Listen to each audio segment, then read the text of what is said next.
Bismillahirrahmanirrahim. Assalamu alaikum students. I am Wajid Ali Kambo, your chemistry teacher. Student, हम ना basic चीजों को पढ़ना चाह रहे थे। हमने एटम को पढ़ा, हमने मॉलिक्यूल को पढ़ा। आज जो चीज हम पढ़ने जा रहे हैं ना, वो उन्हीं से ही रेलिवेंट हैं। एक आयन और फिर मोलेकुलर आयन। यानी जब मैं एटम की बात करूंगा तो फिर उससे मैं आयन की बात करूंगा, और जब मैं मॉलिक्यूल का जिक्र करूंगा तो फिर मैं उससे मोलेकुलर आयन। तो आज के हमारे लेक्चर में मैं दो बेसिक टर्म्स, एक आयन और दूसरा मोलेकुलर आयन, ये आपके साथ डिस्कस करूंगा, ये आपको सिखाऊंगा।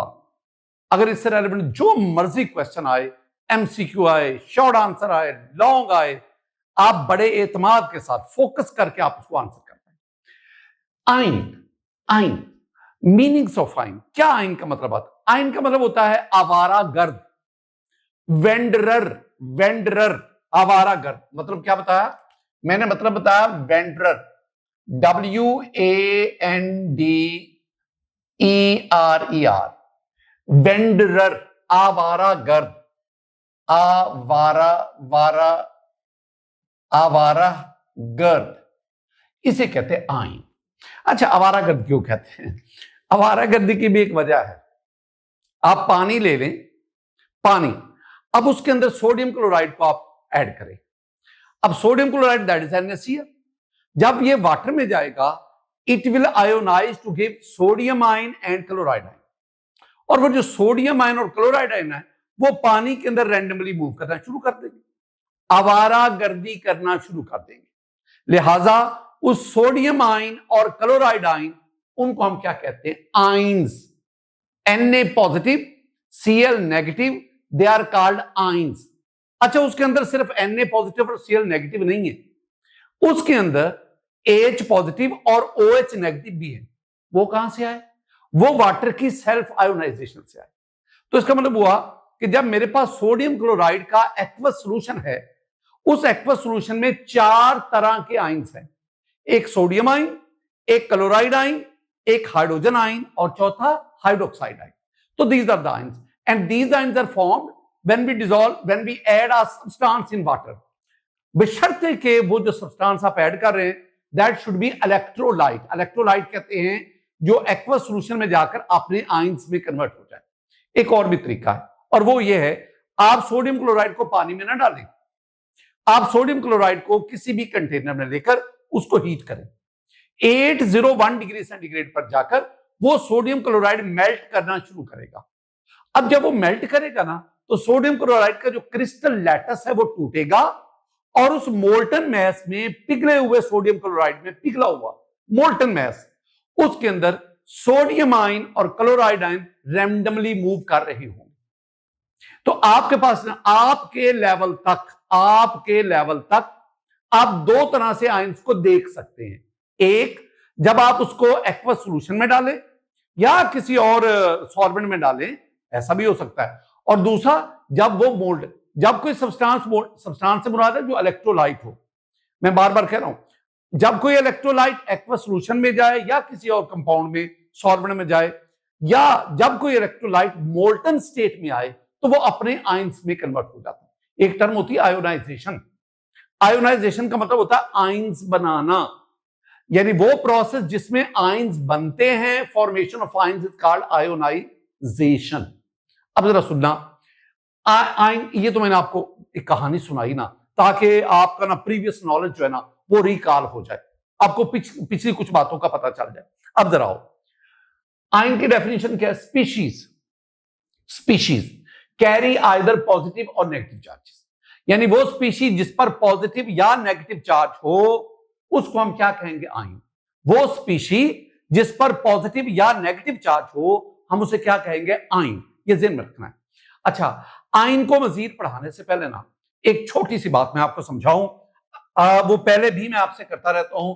बेटा जी, अगर मैं आपसे कहूं कि मुझे एटम की डेफिनेशन बताओ, आप एक लंबी चौड़ी तमहीद बांधेंगे, आप कहेंगे जी atom is the smallest particle of an element, एक लंबी चौड़ी कहानी सुनाएंगे। Atom is the smallest particle of an element which can take part in a chemical reaction, or the smallest particle of an element which may or may not exist independent। ये आपने पढ़ा।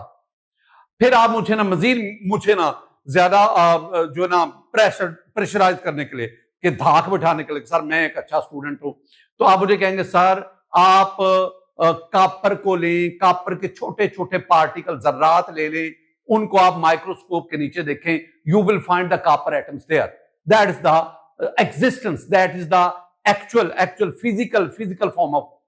अब ये सारी बातें हो गई एटम के बारे में, लेकिन मुझे यहां जो एटम की डेफिनेशन चाहिए ना, वो आप लोगों की बुकिश डेफिनेशन नहीं, किताबी डेफिनेशन नहीं मुझे चाहिए। मुझे वो डेफिनेशन चाहिए जो इस सारे टॉपिक को समझने में मुझे हेल्प आउट करे। और वो क्या डेफिनेशन है?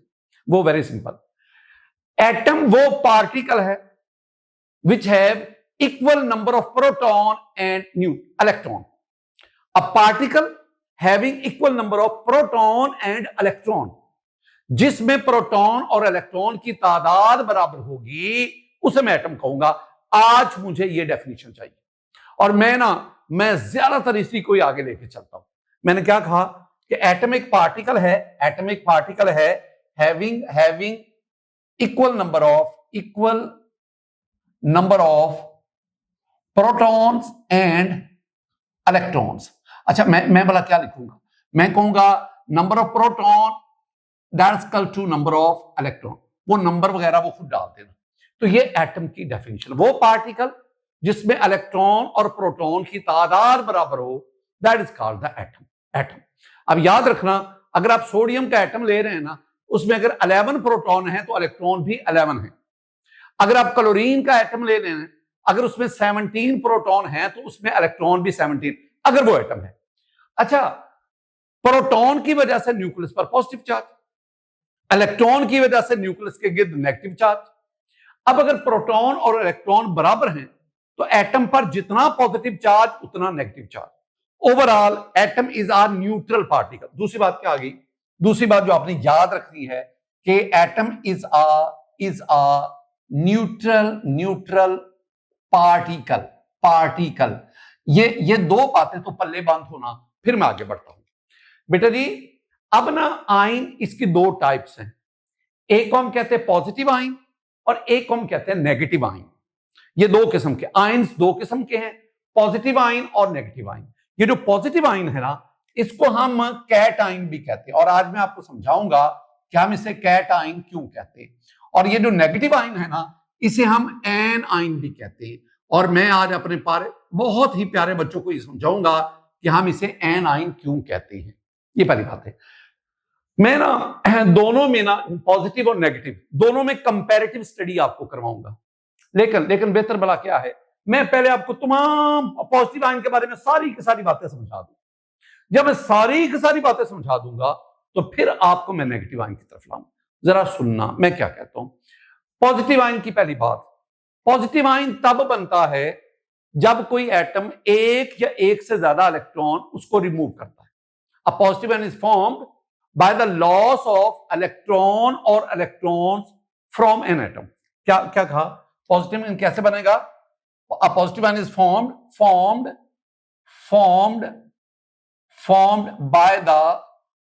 बाय द लॉस, कह लो बेटा जी, लॉस कह लो, रिमूवल कह लो, एक ही बात है, दोनों में से जो मर्जी कह लो।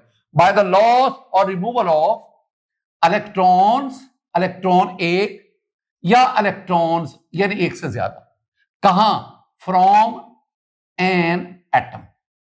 तो जब किसी एटम से एक या एक से ज्यादा इलेक्ट्रॉन का लॉस करवाते हैं तो वो फिर एटम नहीं रहता, वो आयन बन जाता है। ऐसा आयन कहलाता है पॉजिटिव आयन, ऐसा आयन क्या कहलाता है? Cation. मसलन बात मेरी सुनना, मेरे पास ना ये सोडियम का एटम है। आप कहेंगे सर आप इसे सोडियम का एटम क्यों कह रहे हैं? क्योंकि इसके न्यूक्लियस में जो प्रोटॉन है वो 11 है। मुझे न्यूट्रॉन से खर्च नहीं है। इसके यहां पे 2 इलेक्ट्रॉन के शेल में, यहां पे 8 इलेक्ट्रॉन, 3 4 5 6 7 8, 2 4 6 8 एल शेल में, और एम शेल में 1 इलेक्ट्रॉन। तो ये 8 और 2 10 और 11। तो इसका मतलब है कि ये सोडियम का एटम है, इस एटम में प्रोटॉन 11, इलेक्ट्रॉन 11। जो मैंने एटम की आज आपको डेफिनेशन बताई उस पर ये पूरा उतरता है। ये सोडियम का एटम है, ये गैसियस स्टेट में। अब आपने क्या करना है, आपने इसमें से ये एक इलेक्ट्रॉन निकाल दो। कौन सा? वैलेंस शेल वाला। ये बाहर वाले शेल को हम क्या कहते हैं? Valence shell. अब जेर में रखना है, जब मैंने एक इलेक्ट्रॉन को निकाल दिया, अब मेरे पास ये बना। क्या ये एटम है? नहीं भाई, ये कैसे एटम है? ये मेरे पास है सोडियम आयन Na+। अब इसमें प्रोटॉन तो 11 है, मैंने प्रोटॉन को नहीं छेड़ा, इधर प्रोटॉन 11, यहां भी 11, प्रोटॉन सेम है। यहां 2 इलेक्ट्रॉन, वो तो इधर भी थे, और इसमें 8 इलेक्ट्रॉन। ये K है, ये L है, 2 3 4 5 6 7 और 8। अच्छा, ये M में एक इलेक्ट्रॉन था, M में एक इलेक्ट्रॉन था, वो तो अब निकल गया। जब ये इलेक्ट्रॉन निकल गया तो वो शेल भी खत्म हो गया। अब इसका मतलब इसमें 2 शेल रह गए। अब अगर आप देखोगे ना तो इसमें प्रोटॉन है 11, वो 11 ही है। इलेक्ट्रॉन अब कितने रह गए? 10, क्योंकि एक इलेक्ट्रॉन का क्या हो गया? लॉस, ये निकल गया। अब अगर आप इसके ऊपर चार्ज देखोगे ना, क्योंकि एक प्रोटॉन ज्यादा है इलेक्ट्रॉन की निस्बत, लिहाजा इस पे चार्ज क्या आएगा? +1। अब ये जो आपके पास बनाना, this is the positive ion and this is called the cation. अब मैं बोला क्या कहूंगा? मैं कहूंगा ये जो आपके पास पॉजिटिव आयन बना, इसमें प्रोटॉन इलेक्ट्रॉन से ज्यादा होते हैं। यानी हम इसमें क्या कहेंगे कि पॉजिटिव आयन में दूसरी बात, नंबर ऑफ प्रोटॉन मैं यूं ही लिखूंगा ना, number of proton is greater than number of electron. अच्छा, एक और पॉइंट पे आ जाओ, 2-3 बातें यहां ना मैं अब जख्या करूंगा। एक लफ्ज होता है ऑक्सीडेशन। ऑक्सीडेशन कहते हैं वो रिएक्शन जिसमें इलेक्ट्रॉन का लॉस होता है, इलेक्ट्रॉन का लॉस। एक छोटा सा ना टर्म याद रखना, मुझे आगे हेल्प आउट करेगी। लियो रोर्स जर, ये ना पूरी जिंदगी आपको ना ये मेरी बात ज़हन नशीन करनी होगी।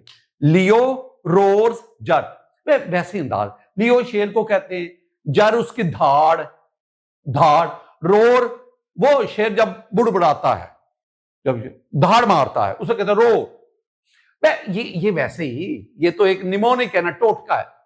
लियो में L loss, E electron, loss of electron is called oxidation. तो लियो मीन लॉस ऑफ इलेक्ट्रॉन। अब देखो, जब आपके पास ये पॉजिटिव आयन बना, इस दौरान इलेक्ट्रॉन का लॉस हुआ, तो वो प्रोसेस जिसमें, वो रिएक्शन जिसमें इलेक्ट्रॉन का लॉस होता है उसे कहते हैं ऑक्सीडेशन। इसका मतलब मैं भला क्या कहूंगा? मैं कहूंगा formation of cation, formation of positive ion is an oxidation reaction. मैंने क्या बोला? मैंने कहा फॉर्मेशन ऑफ पॉजिटिव आयन, मैं यूं लिखूंगा टाइम को बचाने, is an oxidation reaction. Oxidation reaction, हम इसको ऑक्सीडेशन रिएक्शन कहेंगे। लो बेटा जी, ये मेरी बात। एक और पॉइंट पे जाना, वो भी साथ साथ जरा, बड़ी खूबसूरत बात, और वो क्या है? पहले मैं लिखता हूं, मैं कहूंगा कि फॉर्मेशन ऑफ पॉजिटिव आयन, वही sentence, is an endothermic process या रिएक्शन। एंडोथर्मिक किसे कहते हैं? आपको पता है, आप लोगों ने पढ़ा हुआ है, अब इन बातों में मुझे मत उलझाओ। एंडोमीन, थर्मीन, थर्मीन हीट, वो रिएक्शन जिसमें हीट अब्सॉर्ब होती है, और हम इसको आमतौर पर कैसे भला शो करते हैं? Delta H positive. जिसमें हीट अब्सॉर्ब हो उसे डेल्टा H पॉजिटिव, और जिसमें रिलीज हो उसे डेल्टा H नेगेटिव। इसका मतलब क्या है? इसका मतलब है जब आपने पॉजिटिव आयन को बनाना है, फॉर्मेशन ऑफ पॉजिटिव आयन, उस दौरान इस रिएक्शन में, इस प्रोसेस में हीट अब्सॉर्ब होगी। वो कहां अब्सॉर्ब होगी? बेटा जी देखो तेजी के साथ, ये इलेक्ट्रॉन आपने निकालना है ना, ये वाला, ये निकालना है ना। अब इस इलेक्ट्रॉन और न्यूक्लियस के दरमियान अट्रैक्शन है, ये अट्रैक्शन, आप इस अट्रैक्शन को ओवरकम करना चाहते हैं। साहब जरा आप इस अट्रैक्शन पर गलबा पाएंगे तो तभी ये इलेक्ट्रॉन इस एटम को छोड़ेगा। अब इस अट्रैक्शन को ओवरकम करेंगे, इस पर गलबा पाने के लिए आप इस एटम को हीट करेंगे। वो जो आप हीट देंगे ना, that is called ionisation energy, IE। आगे चल के हम पढ़ेंगे। इसका मतलब है किसी भी एटम से एक इलेक्ट्रॉन, 2 3 4, आप किसी भी एटम से जब इलेक्ट्रॉन निकालते हैं ना, रिमूव करवाते हैं, उसके लिए you have to provide the energy. चूंकि कैटाइन बनाने के लिए आपको एनर्जी देनी पड़ती है, so this reaction is endothermic. मैं इसको यूं लिखूंगा, मैं लिखूंगा Na, कौन सा? ये वाला, मैं साथ G लिखूंगा। इसके पहले शेल में 2 इलेक्ट्रॉन, दूसरे में 8, तीसरे में 1। ये पहले में 2, दूसरे में 8, तीसरे में 1। ये गैसियस रूल लिखना है। आपने इसमें से एक इलेक्ट्रॉन निकाला, ये वाला इलेक्ट्रॉन निकाला, अब ये बन गया Na+1, गैस रूल लिखना है। अब इसके पहले शेल में 2, दूसरे में 8, वो तीसरे वाला तो निकल गया, ये एक इलेक्ट्रॉन का लॉस हुआ। अब इस इलेक्ट्रॉन को निकालने के लिए आपने एनर्जी दी, जिसे हम IE कहते हैं, I.E, और ये पॉजिटिव है 496 किलो जूल पर मोल।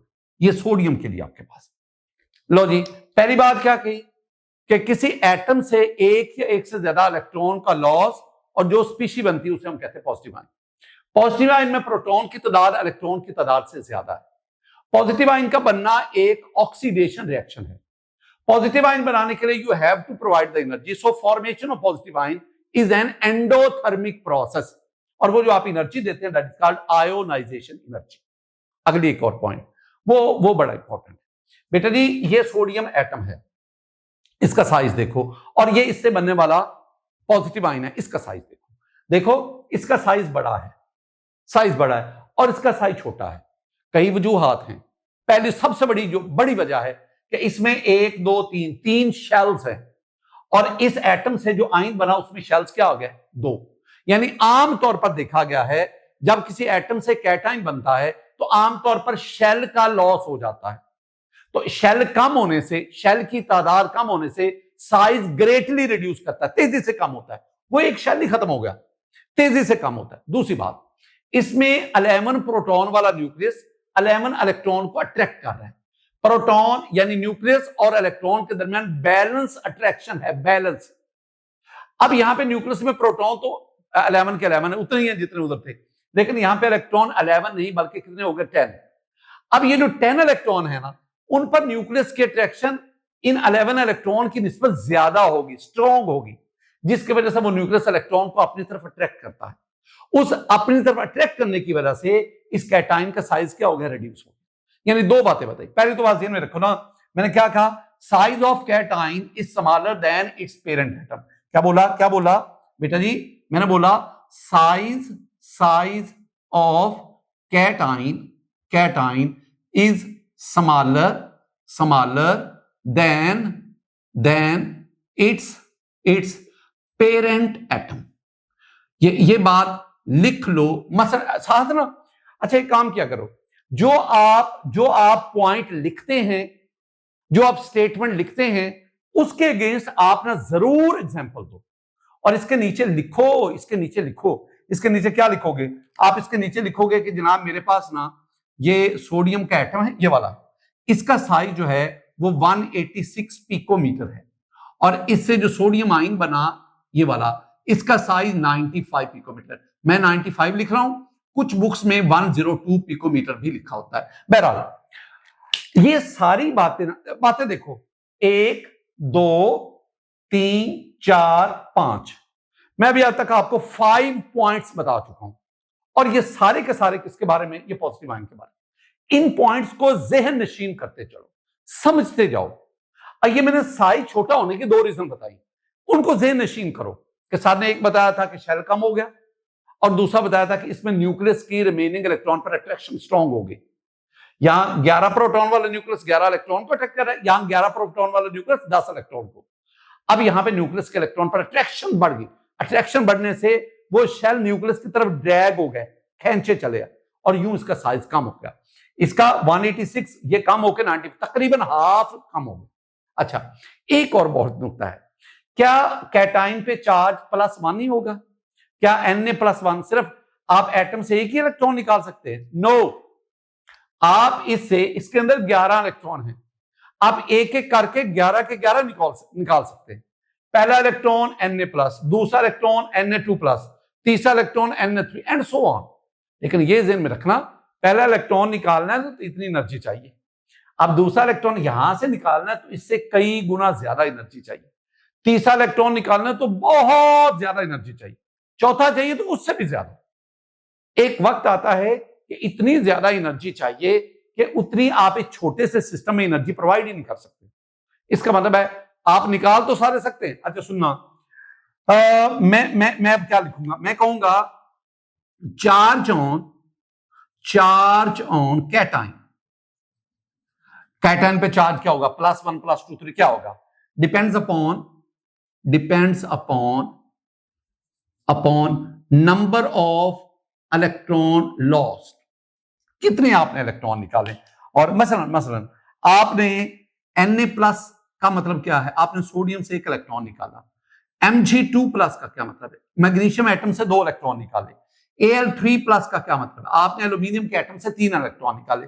Si4+ का क्या मतलब है, आपने सिलिकॉन से 4। Pb2+ का क्या मतलब है, आपने लेड से 2 इलेक्ट्रॉन निकाले। Fe3+ का क्या मतलब है, आपने आयरन एटम से 3 इलेक्ट्रॉन निकाले। तो जितना ऊपर चार्ज आता है ना, जितना पॉजिटिव चार्ज आता है, वो बताता है कि इस कैटाइन के बनने के दौरान इतने इलेक्ट्रॉन का लॉस हुआ, +3 3 इलेक्ट्रॉन के लॉस से ये कैटाइन बना।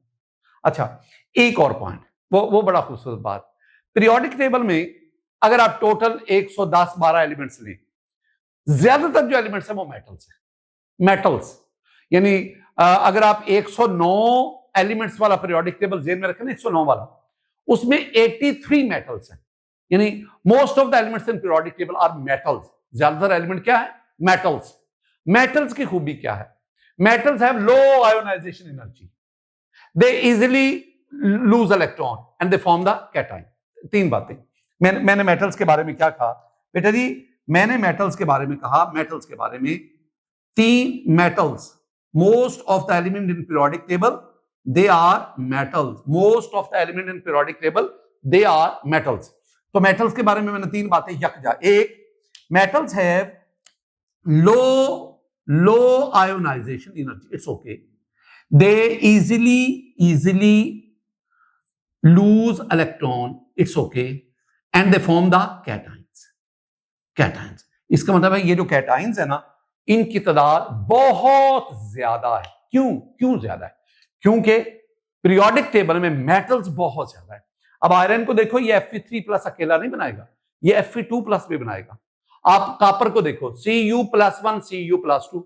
आप मैग्नीज को देखो, Mn+2 Mn+3 Mn+4 Mn+5 Mn+6 Mn+7। एक मैग्नीज बहुत सारे कैटाइन बनाता जाता है। तो इसका मतलब है ये जो पॉजिटिव आयन जो है, जो कैटाइन है, इनकी तादाद बहुत ज्यादा है।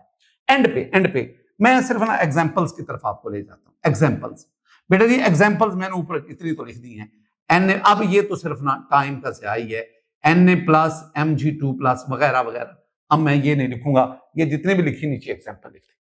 अब ना ये एक तरतीब मैंने आपको बता दी, मैंने सब बातें आपको बता दी सिर्फ एक बात की, और वो भला क्या है कि पॉजिटिव आयन को कैटाइन क्यों कहते हैं, है ना एक बात। अभी इसको ना हाथ में बांध के रखें, इसको भी हाथ में, क्या बता दिया जाए, क्या ख्याल है, बता दो। सुनो, आप ना इलेक्ट्रोकेमिस्ट्री के चैप्टर में ना एक सेल पढ़ते हैं, एक सेल, दो किस्म के सेल पढ़ते हैं। मैं उनमें से एक सेल जो है ना, एक टाइप का सेल वो आपके साथ शेयर करना चाहता हूं, किसमें, इलेक्ट्रोकेमिस्ट्री के टॉपिक। इस सेल का नाम होता है इलेक्ट्रोलिटिक सेल, इलेक्ट्रोलिटिक सेल। और दूसरी जो टाइप होती है उसे कहते हैं गैल्वानिक या वोल्टिक सेल, मैं उसकी बात नहीं कर रहा। जिसमें इलेक्ट्रोलिसिस होती है उसे कहते हैं इलेक्ट्रोलिटिक सेल, मैं इलेक्ट्रोलिटिक सेल की बात करता हूं। इलेक्ट्रोलिटिक सेल जब आप देते हैं ना, तो एक आप इलेक्ट्रोड लेते हैं, इलेक्ट्रोड, ये एक और आप इलेक्ट्रोड लेते हैं, electrode, these are called electrodes. इस इलेक्ट्रोड को बैटरी के पॉजिटिव टर्मिनल से जोड़ते हैं, इस पर पॉजिटिव चार्ज आ जाता है, पॉजिटिव, जिस पर पॉजिटिव चार्ज आता है उसे हम क्या कहते हैं, अभी मैं आपको बताता हूं। और इसको बैटरी के नेगेटिव टर्मिनल से जोड़ते हैं, इस पर, इस इलेक्ट्रोड पर, ये दोनों इलेक्ट्रोड्स हैं, इलेक्ट्रोड्स। अब इस इलेक्ट्रोड पर नेगेटिव चार्ज आता है, जिस पर नेगेटिव चार्ज आता है उसे क्या कहते हैं, मैं अभी आपको बताता हूं। ये दोनों क्या कहलाते हैं, इलेक्ट्रोड्स, इलेक्ट्रोड्स, इलेक्ट्रो और ओड्स। क्या क्या लफ्ज बोला, अब जगह है उसमें, मैं कहां पे, यहां पे लिखता हूं, चलें यहां पे, इलेक्ट्रो ओड्स, ODES, ओड्स। बेटा जी, इलेक्ट्रो का मतलब होता है charge, positive negative charge. Ode mean end, ode mean सिरा, ओड मीन किनारा। तो इलेक्ट्रोड क्या मतलब बना, चार्ज कैरिंग एंड, यानी वो सिरा, वो किनारा जहां पे चार्ज होगा। अब ये भी इलेक्ट्रोड, इस पे भी चार्ज है पॉजिटिव, ये भी इलेक्ट्रोड, इस पे भी चार्ज है नेगेटिव।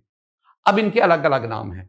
जिस पे पॉजिटिव चार्ज होगा इलेक्ट्रोलिटिक सेल में, मैं गैल्वानिक सेल की बात नहीं कर रहा, मैं इलेक्ट्रोलिटिक सेल की बात कर रहा हूं। जिस इलेक्ट्रोलिटिक सेल पर पॉजिटिव चार्ज होगा उसको हम कहेंगे एनोड। एनोड, ओड तो वही हो गया ना, ओड तो वही हो गया ना, ओड मीन एंड, एन वाला एंड। और इधर मैं उसे कहूंगा कैथोड, यानी कैथ ओड तो ठीक है ना, कैथोड। तो पॉजिटिव चार्ज एनोड और जिसमें नेगेटिव चार्ज उसे कैथोड। ये दो इलेक्ट्रोड आ गए। अब आप ना इसके अंदर या तो एक्वस सॉल्यूशन लेते हैं किसी भी इलेक्ट्रोलाइट का, या इलेक्ट्रोलाइट मोल्टन स्टेट में। जब हम ये इलेक्ट्रोकेमिस्ट्री पढ़ेंगे ना तो मैं डिटेल से अपने बच्चों को पढ़ाऊंगा, यहां इसकी जरूरत नहीं, यहां तो सिर्फ ना लफ्ज कैटाइन और एनाइन का मतलब समझना है, सिर्फ यहां तक इतनी। बेटा जी आप इसमें इलेक्ट्रोलाइट लेते हैं मोल्टन स्टेट में या एक्वस सॉल्यूशन में। इलेक्ट्रोलाइट का एक ये हो गया कैट ए पॉजिटिव यानी पॉजिटिव आयन, और एक हो गया नेगेटिव आयन। ये जरा सुनना, ये इलेक्ट्रोलाइट होता है, यानी Pb2 प्लस Cl माइनस, इस तरह आप पढ़ेंगे। अब होगा क्या, जब आप इनमें से करंट गुजारेंगे, जो आपने बैटरी यूज करनी वो डीसी वोल्टेज हो, डीसी वोल्टेज। अब होगा भला क्या, होगा ये कि जब आप इनको जोड़ेंगे बैटरी के साथ, अब ये जो नेगेटिव चार्ज वाला आयन है ये इधर जाएगा, किसकी तरफ, एनोड की तरफ। एन कौन, नेगेटिव आयन, नेगेटिव आयन इसकी तरफ जाएगा। तो एनोड, एन से निकला ना, तो ये एन का लफ्ज जो है ना ये इसी एन से आया है। एनोड वो इलेक्ट्रोड जो नेगेटिव आयन को अट्रैक्ट करता है, वो इलेक्ट्रोड जो नेगेटिव आयन को अट्रैक्ट करता है वो एनोड। अब इसको मैंने क्या कहा, मैं इसको नेगेटिव आयन कहता हूं, लेकिन अब मैं इसे क्या कहूंगा, इसे मैं एन आयन कहूंगा, यानी ये वो आयन है जो एनोड की तरफ जाता है। तो एन आयन एनोड की तरफ जाता है, इसके बरक्स जो कैटाइन यानी पॉजिटिव आयन वो कैथोड की तरफ जाता है। तो ये इस बिना पर इनके नाम एनोड और कैथोड। बेटा जी ये जितनी भी चीजें मैंने आपको समझाई है ना ये आपके ज़हन में बैठनी चाहिए। अगर ये आपको आती है ना, मुझे नेगेटिव आयन समझाना मेरे लिए कोई मुश्किल नहीं, सिर्फ एक छोटे से पॉइंट पे मुझे जोर लगाना पड़ेगा, वरना मैंने इसी को उधर बिल्कुल एंटी 180 पे घुमाते जाना। अब जरा नेगेटिव आयन की तरफ आओ।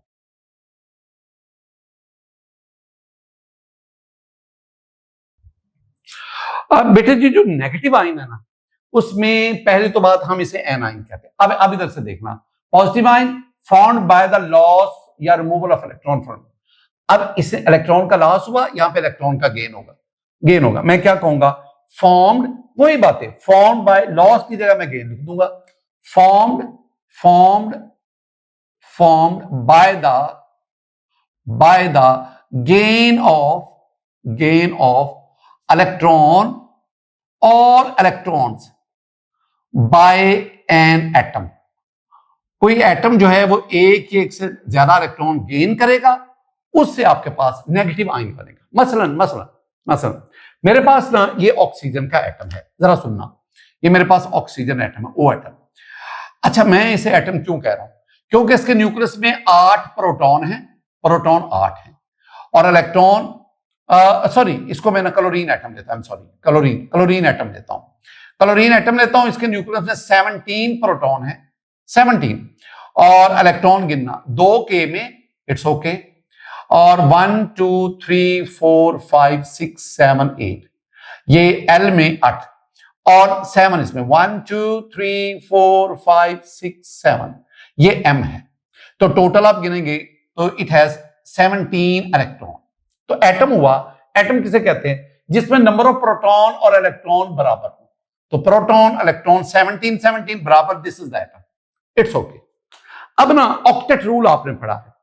ऑक्टेट रूल क्या कहता है कि हर एटम चाहता है कि उसके वैलेंस शेल में 8 इलेक्ट्रॉन है। क्लोरीन से पूछो तुम्हारे वैलेंस शेल यानी एम शेल में कितने इलेक्ट्रॉन है, ये कहता है 7। अब क्लोरीन क्या कहता है, 1 इलेक्ट्रॉन और दो, ये नॉन मेटल इलेक्ट्रॉन चाहती, ये कहते हैं 1 इलेक्ट्रॉन और दो ताकि मेरे वैलेंस में 8 हो जाएं और मैं ऑक्टेट को ओबे करके स्टेबलाइज हो जाऊं। अच्छा हम इसको ना 1 इलेक्ट्रॉन देते हैं, प्लस प्लस 1 इलेक्ट्रॉन। बेटा जी जो मैं इलेक्ट्रॉन दूंगा वो इलेक्ट्रॉन यहां ऐड हो जाएगा।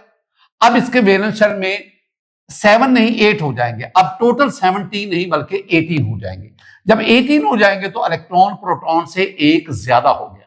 जब इलेक्ट्रॉन प्रोटॉन बराबर ना रहे तो फिर ये एटम नहीं रहेगा, it becomes the chloride ion. Cl negative को आपने बोलना है क्लोराइड आयन। अभी आपके पास क्लोराइड आयन बन गया। अब इसमें प्रोटॉन देखोगे, भाई प्रोटॉन तो 17 है लेकिन इलेक्ट्रॉन अब एक बढ़ चुका, वो क्या हो गया 18। ये मैं दूसरी बात, ये मैंने कहा था ना कि पॉजिटिव आयन में प्रोटॉन ज्यादा इलेक्ट्रॉन कम। अब मैं क्या कहूंगा, मैं कहूंगा इसमें प्रोटॉन कम है और इलेक्ट्रॉन क्या है ज्यादा। वही बातें जो इधर है मैं बिल्कुल उल्ट करता जाऊंगा। अब इधर भी देख लो, इसमें क्या हुआ, इसमें प्रोटॉन के में देखो, के में प्रोटॉन 2 इलेक्ट्रॉन 2, प्रोटॉन लिख लो 17, वो तो 17 ही है ना।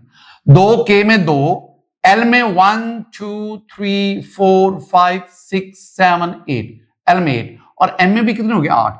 1 2 3 4 5 6 7 और 8। चलो 1 2 मैं बैलेंस नहीं कर पाया, आप खुद ही कर लेना, आप इनको बिल्कुल बराबर बोल रहे।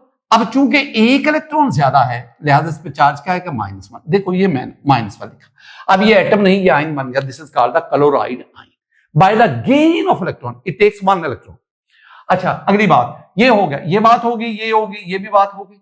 अब फॉर्मेशन ऑफ पॉजिटिव आयन, यानी पॉजिटिव आयन का बनना ऑक्सीडेशन है। इस लफ्ज को देखो, लियो लियो इसकी तरफ आ गया, loss of electron is called oxidation. हमारा जर है, gain of electron is called reduction. क्या हुआ, gain of electron and A9 is form. लिहाजा एनाइन का बनना एक रिडक्शन रिएक्शन है। तो लिख लो, जैसे ये लिखे ना फॉर्मेशन, यहां भी लिख लो। क्या लिखोगे आप, कहोगे जी formation of negative ion, IVE negative, negative ion यानी anion is a reduction reaction, reduction reaction, reaction. अच्छा जी सुनना, क्या मतलब, इस सारे को ना, ये जो मैंने लिखा है ना, मैंने सिर्फ अकोमोडेट कर दिया जर में, GER जर, जर G gain of E electron R reduction. तो वो रिएक्शन जिसमें गेन ऑफ इलेक्ट्रॉन हो रहा है उसको हम क्या कहते हैं, रिडक्शन। ये reduction. So the formation of anion, the formation of negative ion is a reduction reaction. Positive ion यानी ये बात तो यही आगे, LEO roars GER, LEO loss of electron is called oxidation, GER gain of electron is called reduction. ये ना बातें आपने ध्यान रखी, ये आगे मुझे चाहिए, इनको मैंने यूज करना है। बेटा जी नेक्स्ट आओ, नेक्स्ट क्या लिखा है, फॉर्मेशन ऑफ, ये formation of positive ion is an endothermic reaction. Endothermic, यहां बड़ी खूबसूरत बात, बड़ी बड़ी अहम, बड़ी मजबूत बात। वो भला क्या, सुनना मैं कहता क्या हूं। आज की डिस्कशन सबसे अहम नुकता यही है जो अब मैं आपके साथ शेयर करने जा रहा हूं। बेटा जी आपके पास ना ये न्यूक्लियस है, मैं ना ऑक्सीजन एटम लेता हूं, ऑक्सीजन एटम, ये न्यूक्लियस, प्रोटॉन 8, 2 इलेक्ट्रॉन यहां पे, 2 इलेक्ट्रॉन और 6 इलेक्ट्रॉन यहां पे। बात को सुनना है, 6 इलेक्ट्रॉन यहां पे, 1 2 3 4 5 6, ये K ये L, this is oxygen atom. Sir, why it is the atom? Because it has 8 proton and it has 8 electron. So this is the atom. It is neutral. Neutral. It has 6 electron in K shell, 6 L shell. Valence shell L है, उसमें 6 electron है। According to octet rule, it should have 8 electron. Valence shell L उसमें 6 हैं। Octet rule क्या कहता है, 8 होने चाहिए। So it is in a deficiency of 2 electron. इस ऑक्सीजन एटम को 2 और इलेक्ट्रॉन मिले, इसका ऑक्टेट मुकम्मल हो जाएगा और अकॉर्डिंग टू ऑक्टेट रूल ये स्टेबलाइज हो जाएगा। अब होता क्या है, पहला इलेक्ट्रॉन इसमें ऐड होने के लिए, अब ये ध्यान में रखना कि oxygen is a non metal, non metal, ये बड़ी अहम बात है। और similarly chlorine is also a non metal. अब होता क्या है, ये एक नॉन मेटल, इसमें एक इलेक्ट्रॉन ऐड होने के लिए आता है, ये इलेक्ट्रॉन। बेटा जी जब ये इलेक्ट्रॉन यहां आता है ना, ये वाला जिसको हम ऐड करना चाह रहे हैं, यहां आ गया। अब इस इलेक्ट्रॉन पर 2 तरह की फोर्सेस ऑपरेट करती हैं। क्या बोला, 2 तरह की फोर्सेस लगती है। न्यूक्लियस इसको, न्यूक्लियस पर पॉजिटिव चार्ज है, न्यूक्लियस इसको अपनी तरफ अट्रैक्ट करता है। और ये जो वेलेंस शेल में मौजूद इलेक्ट्रॉन है, जहां अब इसने वैलेंस शेल में आना ना, वहां तो ऑलरेडी इलेक्ट्रॉन मौजूद है, उन पे नेगेटिव चार्ज है, और वो नेगेटिव चार्ज की वजह से वो इसको क्या कहते हैं, रिपेल। रिपेल यानी इस इलेक्ट्रॉन पर, इनकमिंग इलेक्ट्रॉन पर दो फोर्सेस लगती है, एक force of attraction of nucleus और दूसरी force of repulsion of valence shell electron. जहां उसने आना है वैलेंस शेल में, वहां इलेक्ट्रॉन ऑलरेडी मौजूद है, 6 इलेक्ट्रॉन हैं, तो वो इसको नेगेटिव चार्ज की वजह से रिपेल करते हैं, दो फोर्सेस। अब ना केमिस्ट्री में एक बात ध्यान में रखना, पूरी जिंदगी, केमिस्ट्री नहीं, ये नेचर की बात है। क्या बात है? जब दो पार्टिकल्स के दरमियान, एक पे पॉजिटिव चार्ज, एक पे नेगेटिव चार्ज, इन दोनों के दरमियान अट्रैक्शन है, अट्रैक्शन। जब दो पार्टिकल्स के दरमियान अट्रैक्शन होती है ना, तो एनर्जी रिलीज होती है, energy is released, it's okay. इसका मतलब हुआ कि जब न्यूक्लियस इस इलेक्ट्रॉन को अट्रैक्ट करेगा तो एनर्जी रिलीज होगी। अब दूसरी बात, जब दो सिमिलर चार्जेस के दरमियान, ये नेगेटिव और नेगेटिव, रिपल्शन होती है, repulsion, this is the repulsion. जब रिपल्शन होती है ना, तो एनर्जी अब्सॉर्ब होती है, रिपल्शन, तो एनर्जी क्या होती है, एब्सॉर्ब। अच्छा, अब यहां दोनों काम हो रहे हैं, अट्रैक्शन भी हो रही है, रिपल्शन भी हो रही है, तो बताएं ओवरऑल क्या एनर्जी रिलीज हो रही है या अब्सॉर्ब हो रही है? वो कहते हैं जनाब आप हमें बताएं दोनों में से किसका मैग्नीट्यूड ज्यादा है, मतलब क्या अट्रैक्टिव फोर्स स्ट्रॉन्ग है या रिपल्सिव फोर्स स्ट्रॉन्ग है? अगर अट्रैक्टिव फोर्स स्ट्रॉन्ग है तो ज्यादा एनर्जी रिलीज होगी, कम एनर्जी अब्सॉर्ब होगी, क्योंकि रिपल्शन भी हो रही है। जब आप न्यूट्रल एटम में, मेरा ना काम की बात है, जब आप आम तौर पर यूजुअली मैं ये लफ्ज बोल रहा हूं, USUALLY, यूजुअली, आम तौर पर, और मैं बात किसकी तरफ, मेरा इशारा नॉन मेटल्स की तरफ, और नॉन मेटल्स भी सारी नहीं, कुछ आमतौर पर, ज्यादातर नॉन मेटल्स में, और मेटल्स को जरा साइड पर रखिए फिलहाल, तो आमतौर पर हमने ये देखा है, मैं आमतौर पर बार बार कह रहा हूं, आमतौर पर हमने ये देखा है कि जब किसी न्यूट्रल एटम में, एटम होता ही न्यूट्रल है, जब किसी न्यूट्रल एटम में पहला इलेक्ट्रॉन आता है तो उस इलेक्ट्रॉन पर न्यूक्लियस की फोर्स ऑफ अट्रैक्शन ज्यादा होती है और वैलेंस शेल में मौजूद इलेक्ट्रॉन की रिपल्शन कम होती है। इसका मतलब ज्यादा एनर्जी रिलीज होगी, कम एनर्जी। फर्ज करें न्यूक्लियस की अट्रैक्शन की वजह से 200 जॉल एनर्जी, किलो जॉल एनर्जी रिलीज हो रही है, 200, और रिपल्शन की वजह से 60 किलो जॉल पर मोल एनर्जी अब्सॉर्ब हो रही है। अब 200 में से 60 तो वहां पे अकोमोडेट हो गई, तो बाकी ओवरऑल कितनी एनर्जी रिलीज हो रही, 140 किलो जॉल पर मोल। तो याद रखना, जब ऑक्सीजन एटम में, ये मैंने यहीं पे बात दी है, जब ऑक्सीजन एटम में आप पहला इलेक्ट्रॉन ऐड करते हैं, ये पहला इलेक्ट्रॉन ऐड हुआ है, मैंने क्या कहा, जब ऑक्सीजन एटम में पहला इलेक्ट्रॉन ऐड करते हैं, आपके पास O-1, इसे कहते हैं यूनी नेगेटिव आयन, इसे क्या कहते हैं, uni negative ion. Uni mean एक, यानी ऐसा नेगेटिव आयन जिस पर एक नेगेटिव चार्ज हो। तो जब न्यूट्रल एटम में, ऑक्सीजन का ये न्यूट्रल एटम, पहला इलेक्ट्रॉन ऐड करते हैं, यूनी नेगेटिव आयन बनता है, उस दौरान एनर्जी रिलीज होती है आमतौर पर, बाज केसेस में अब्सॉर्ब भी होती है, मैं आमतौर पर कह रहा हूं। अब कितनी एनर्जी रिलीज हुई बेटा जी, यहां पे जो एनर्जी रिलीज हुई ना इस केस में, वो है, उसे कहते हैं इलेक्ट्रॉन एफिनिटी, वो है रिलीज हुई ना -141 किलो जॉल पर मोल, इट्स ओके, इतनी रिलीज होती है ऑक्सीजन के केस में। अब आपके पास क्या बन गया, अब आपके पास ये न्यूक्लियस जिसमें प्रोटॉन 8, ये यहां पे 2 इलेक्ट्रॉन, इट्स ओके, और यहां पे अब 6 की बजाय 7 इलेक्ट्रॉन हो गए, ये 7, 1 2 3 4 5 6 7, और चार्ज क्या गया -1, ये बन गया। इसे मैंने क्या कहा, O-1, और मैंने नाम दिया uni negative ion, it's okay. तो ये पहली बात है, यूनी नेगेटिव। अब इसके वैलेंस शेल में कितने इलेक्ट्रॉन है, 7। अभी भी ऑक्टेट के लिए कितने चाहिए, 8, एक और चाहिए, तो ऑक्टेट के लिए एक और चाहिए। अब एक और दोबारा, अब जो इलेक्ट्रॉन ऐड होने के लिए आ रहा है ना, वो एटम में नहीं, वो यूनी नेगेटिव आयन। अब इस इलेक्ट्रॉन पर 2 फोर्सेस ऑपरेट करेंगी, न्यूक्लियस अपनी तरफ अट्रैक्ट करेगा, वैलेंस शेल में मौजूद इलेक्ट्रॉन इसको रिपेल करेंगे, और इस पर ओवरऑल चार्ज कौन सा है, आप कहेंगे सर माइनस, ओवरऑल चार्ज भी इसको रिपेल करेगा। ओहो, अब यहां रिपल्शन बेतहाशा है, अट्रैक्शन कम है, रिपल्शन बेतहाशा है। रिपल्शन की वजह से बहुत ज्यादा, अगर आप इस इलेक्ट्रॉन को ऐड करना चाहते हैं ना, अब आपको एनर्जी देनी पड़ेगी, एनर्जी दे के आप इसको यहां पे रखें। इसका मतलब है कि जब यूनि नेगेटिव आयन में एक और इलेक्ट्रॉन ऐड करते हैं, डाई नेगेटिव आयन बनता है O2-1, जिसे हम ऑक्साइड आयन कहते हैं, oxide ion. This is the die negative ion. लेकिन इस दौरान एनर्जी देनी पड़ती है, लिहाजा वो जो एनर्जी आप देते हैं ना, उसे मैं कहता हूं IE2, sorry EA, I am sorry, electron affinity उसे कहते हैं E.A2। ये इलेक्ट्रॉन अफिनिटी 1 जो नेगेटिव थी एक्सोथर्मिक, अब और आपको एनर्जी कितनी देनी पड़ी, 780 किलो जूल पर मोल। नोट करो ये पॉजिटिव है। पॉजिटिव का मतलब है दिस इज द एंडो या एंडोथर्मिक। अब मैंने बोला क्या कहा, मैं समंदर को कूजे में बंद करता हूं। आमतौर पर जब यूनि नेगेटिव आयन बनता है, ये वाला, आमतौर पर यूनि नेगेटिव आयन बनते वक्त एनर्जी रिलीज होती है, ये नेगेटिव।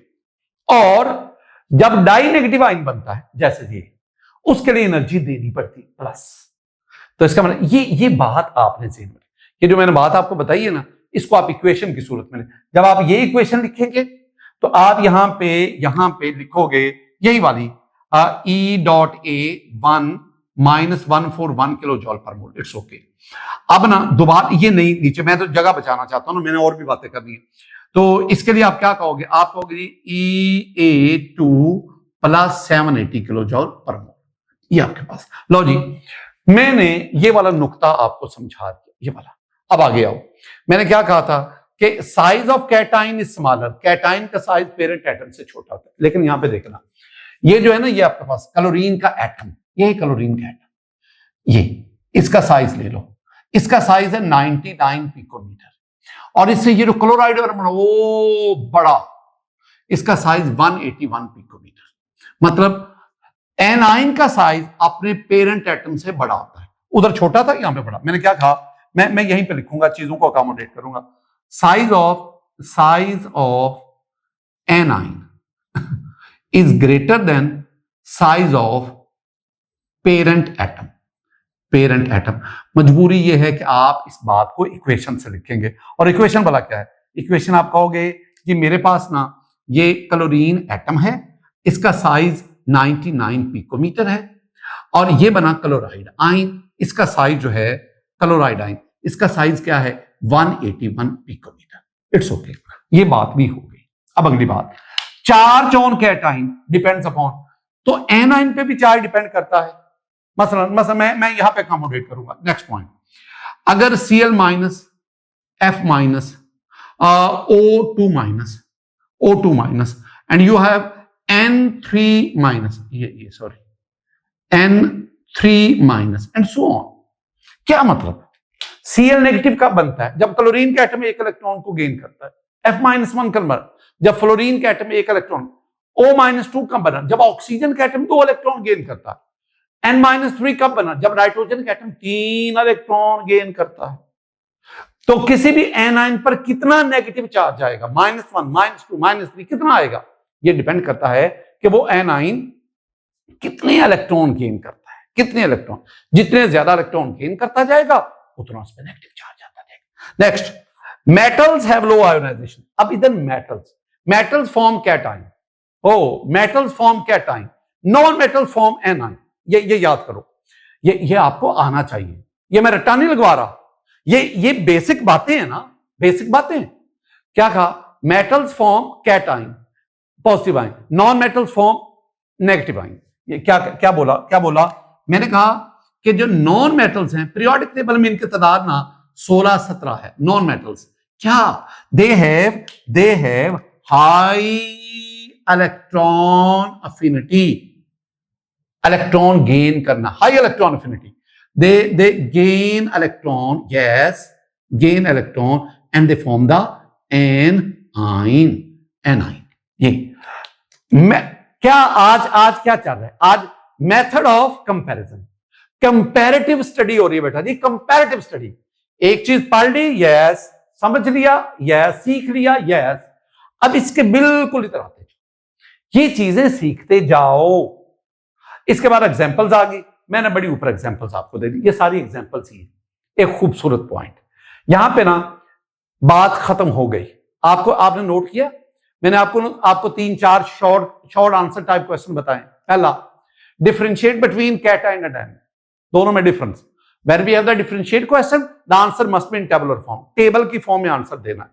एक साइड पे कैटायन, एक साइड पे एनायन, इट्स ओके। और कम से कम 4 से 5 पॉइंट्स ऑफ डिफरेंसेस जरूर लिखने। दूसरी बात, the formation of positive ion is a endothermic process. Positive ion का बनना एक एंडोथर्मिक प्रोसेस है। वो कहता है आप इसकी वजाहत करो, तो आप कहो कि न्यूक्लियस और वैलेंस इलेक्ट्रॉन, जिस इलेक्ट्रॉन को आपने निकालना है उसकी न्यूक्लियस के साथ अट्रैक्शन है, उस अट्रैक्शन को ओवरकम करने के लिए you have to provide the energy. वो प्रोसेस, वो रिएक्शन जिसमें एनर्जी देते हैं, that is the endothermic process. और ये सारी बात लिखने के बाद you have to give the equation, this one is the equation, and वो जो एनर्जी आप देते हैं that's called the ionisation energy. एक और क्वेश्चन क्या है कि यूनिनेगेटिव, आमतौर पर यूनिनेगेटिव आयन जब बनता है तो एनर्जी रिलीज होती है, लेकिन जब डाइनेगेटिव आयन बनता है तो रिलीज होने के बजाय अब्सॉर्ब होती है। या यूं, formation of unit negative ion is N exothermic process, formation of dinegative ion is an endothermic process, या the formation of dinegative ion is represented with positive value। Positive value क्यों आती है?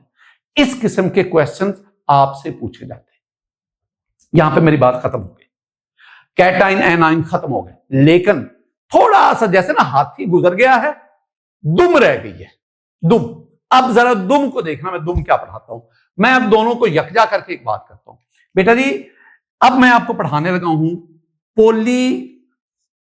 पोली एटॉमिक, ये देखो कितना मैं बड़ा लिख रहा हूं, पोली एटॉमिक आइंस, सारी जगह इसने घेर ली। पोली एटॉमिक आइंस, अल्फाज पे गौर करना, आइंस अल्फाज पे गौर करना।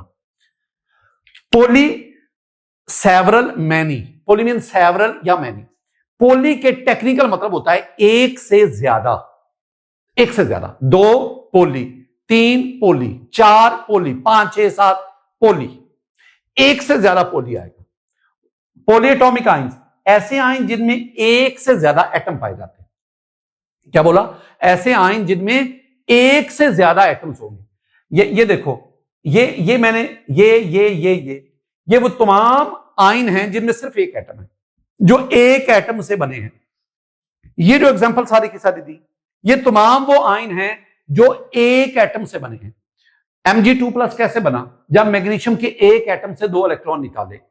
Al3+ कैसे बना? जब एल्यूमिनियम के एक एटम से 3 इलेक्ट्रॉन निकाले। तो ये जो है ना, ये सारे के सारे ये मोनोटॉमिक। अब क्या आ गया? पॉलीएटॉमिक, ऐसे आयन जिसमें एक से ज्यादा एटम बने पाए। Those ion which consist of more than 1 atom और ग्रुप ऑफ एटम। यानी आप कहेंगे, आप इसमें क्या कहोगे? पहली बात आप कहोगे जी consist of more then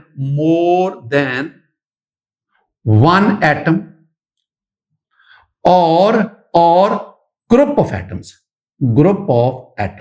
it's okay.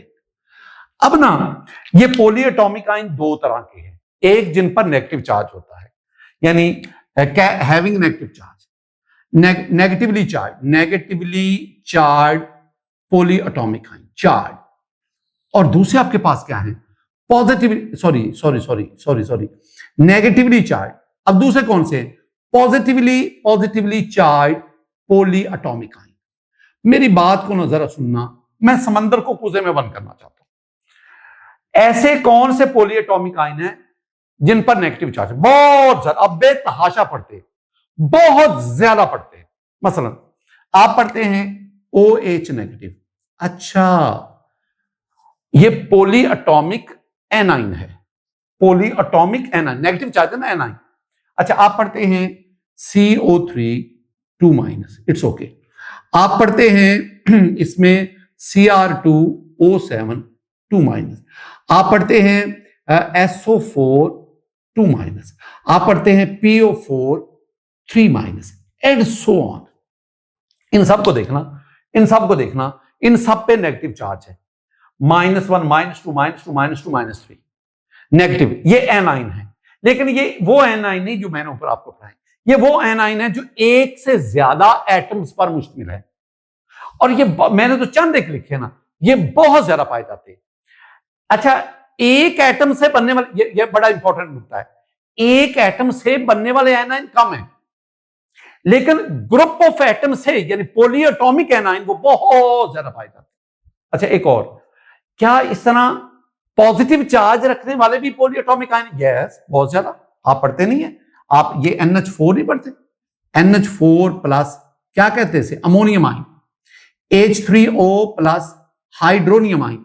आप पढ़ेंगे ROR, इसे कहते हैं oxonium ion. Oxonium, oxonium, OXONIUM, OXONIUM, oxonium ion. आपका वास्ता ना इनसे पड़ेगा बेटा जी, आपका वास्ता इनसे पड़ेगा। और ये हैं बड़े स्पेशल किस्म के, C के ऊपर पॉजिटिव और यहां पे R, चलो 3 लगा देता हूं, इसे हम कहते हैं कार्बोकैट आयंस एंड मेनी मोर। अब इनको देखें, लेकिन ना ये पॉलीएटॉमिक आयन जिन पर पॉजिटिव चार्ज होता है, यानी कैटायनिक पॉलीएटॉमिक आयन, ये वाले कैटायनिक पॉलीएटॉमिक, ये बहुत कम पाए जाते हैं। एनायनिक इनके मुकाबले में ज्यादा है। लेकिन जो ये वाले हैं ना, सिंगल एटम से बनने वाले कैटायन, ये तो बहुत ज्यादा है। ये ज्यादा है, ये कम है, ये ज्यादा, सिंगल एटम वाले कैटायन ये ज्यादा, ये कम, लेकिन इनमें नेगेटिव वाले ज्यादा और पॉजिटिव वाले क्या होते हैं? कम।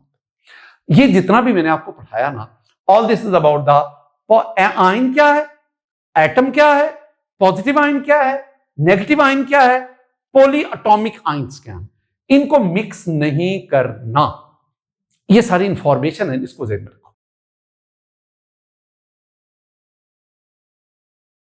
बेटा जी, अब हम पढ़ते हैं मोलेकुलर आयन।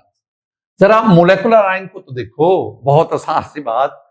These ions यानी molecular ions are produced by the removal or addition of electron from the molecule of a substance। ये जो लिखा है ना, कोई मुश्किल बात नहीं लिखी हुई, आसान सी बात है। क्या लिखा हुआ है? लिखा हुआ है जनाब, ये लिखा हुआ है कि अगर आपके पास कोई एटम होगा ना, एटम जैसे मैं पीछे समझा के आऊं, किसी एटम में अगर लॉस और गेन ऑफ इलेक्ट्रॉन या इलेक्ट्रॉन्स होगा एटम, तो आपके पास आयन बनेंगे, जो अभी मैं आपको पढ़ा के आया हूं।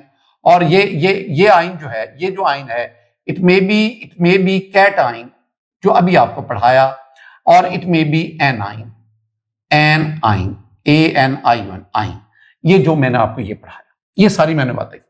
इसके लिए ना, यानी इसके लिए एटम का होना जरूरी। अब अगर मेरे पास मॉलिक्यूल,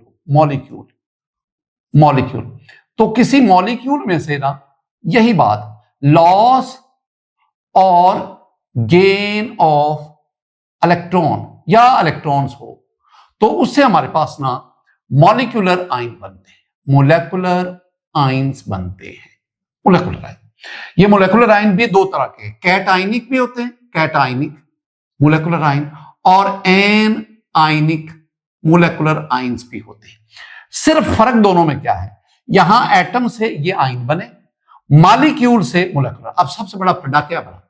सबसे बड़ा फड्डा है कि आपको यह पता नहीं चलता कि मॉलिक्यूल क्या होता है। और सबसे मुश्किल बात है कि जो मोलेकुलर आयन बनेंगे ना, आप उसमें और ये जो पॉलीएटॉमिक आयन है, इसमें तमीज नहीं कर पाएंगे, फर्क नहीं समझ सकेंगे।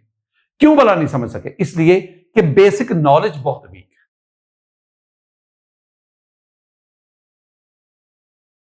अब नजर इसकी टाइप्स को देखो, based on charge on molecular ion. मैं ना बेस्ड ऑन चार्ज की बुनियाद पर बात करूंगा कि बेस्ड ऑन चार्ज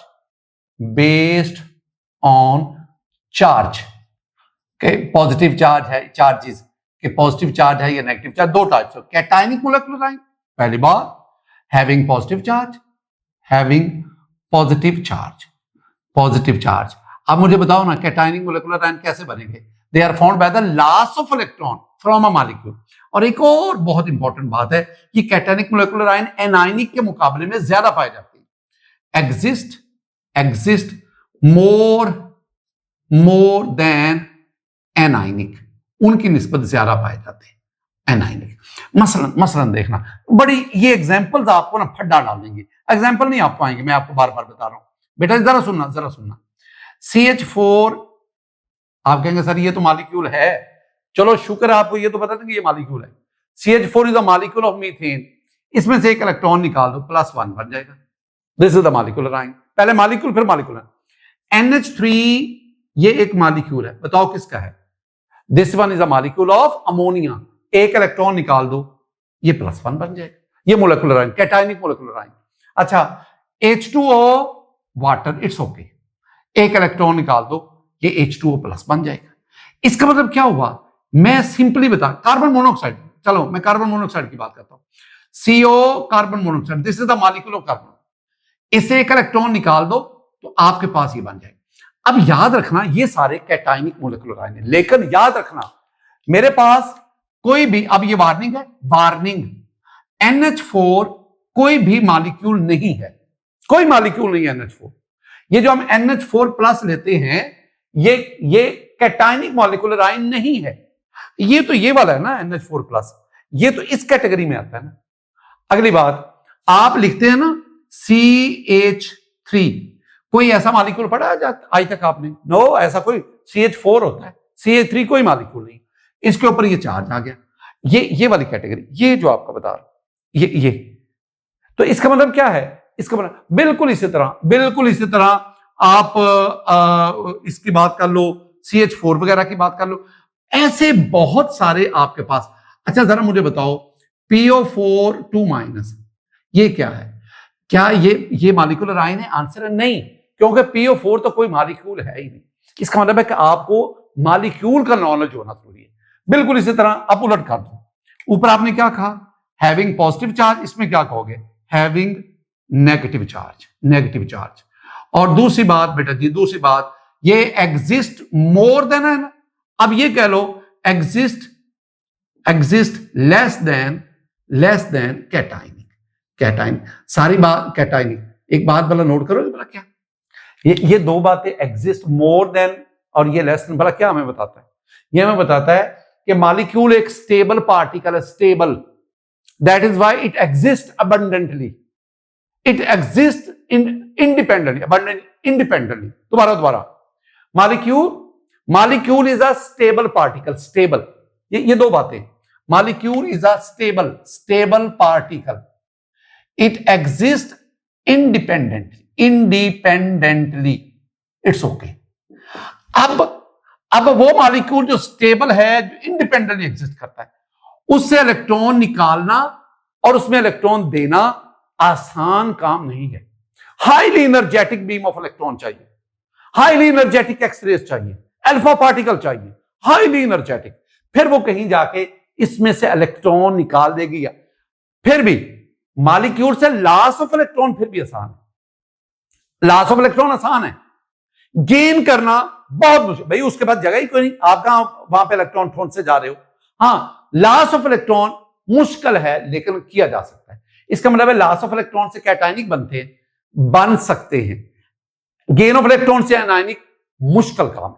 मॉलिक्यूल से इलेक्ट्रॉन निकल सकता है, इलेक्ट्रॉन और ऐड, मतलब एक आपके पास लिफ्ट है, उसमें 8 लोग जा सकते हैं, तो 8 वो आपस में बॉन्डेड है, तो आप उसको ले जा रहे हैं, लिफ्ट स्मूथली मूव कर रही है, आप 8 में से एक निकाल दो, ठीक है, बाकी उसको पकड़ेंगे तो सही, यार हमें क्यों, क्या कर रहे हो, लिफ्ट कहीं इम्बैलेंस ना हो जाए, फिर भी आप जोर लगा के निकाल देते। लेकिन 8 हैं, आ ही 8 सकते, अब अगर नहीं यार एक और बीच में घुसेड़ लो, क्या ऐसा पॉसिबल है?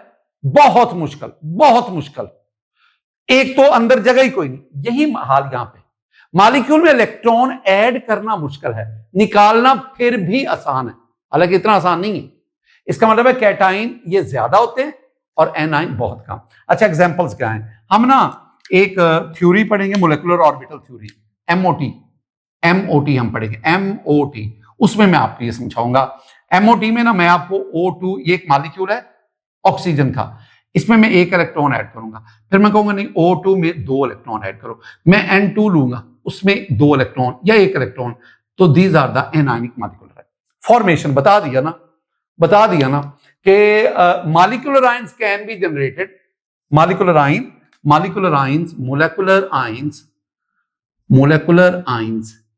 can be generate, मैं बड़ा अवॉइड करता हूं सेंटेंस लिखने से, कैन बी जनरेटेड, कैसे इनको प्रोड्यूस, कैसे बनाते हैं?